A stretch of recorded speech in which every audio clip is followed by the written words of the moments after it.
15 वर्षे जीवापाड प्रेम करत तिनं नातं जपलं. अनेक सुखदुःखाच्या वळणावर नात्याला सोबत घेत विरोधाला झुगारत तिने लग्नाची प्रतीक्षा केली. अखेर आई वडिलांचे मन जिंकत धूमधडाक्यात तिचं लग्न प्रियकरासोबत लावून देण्यात आलं.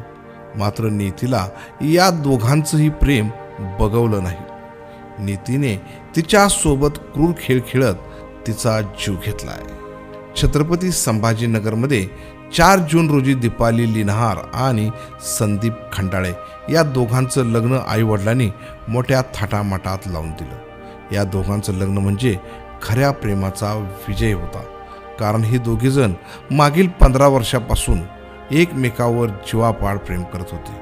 तर त्यांना या लग्नासाठी आईवडिलांना राजी करण्यासाठी तब्बल 15 वर्षे लागली. तोपर्यंत दीपालीने लग्नाचे अनेक प्रस्ताव नाकारले, पण कोणत्याही आमिषाला किंवा आईवडिलांच्या दबावाला बळी न पडता प्रेमाची नाते जपले. आणि अखेर या दोघांच्या प्रेमासमोर आईवडिलांना झुकावे लागले आणि या संपूर्ण त्रासाचा गोड लग्नात झालाय. दीपालीच्या आईवडिलांनी मोठ्या थाटामाटात लग्न करून दिले. अजून घरासमोर मांडव देखील होता. तर अनेक नातेवाईक मुक्कामी होते, कारण आणखी काही विधी करायचे बाकी होते.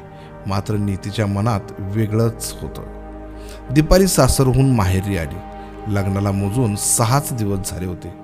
तिच्या हातावरली मेहंदी अजूनही स्पष्ट दिसत होती, तर लग्नातील हिरवा चुडा अजूनही हातामध्ये होता. विधी करायचा म्हणून घरासमोरील मंडप देखील अजून काढलेला नव्हता.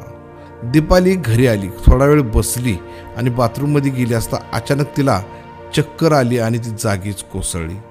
घरातील लोकांनी लगेच तिला उपचारासाठी हॉस्पिटलमध्ये दाखल केले, पण उपचाराआधीच डॉक्टरांनी तिला मृत घोषित केले.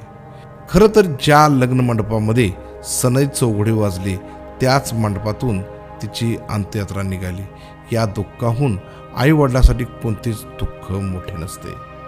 या घटनेमुळे संपूर्ण परिसरातून हळहळ व्यक्त केली जात आहे.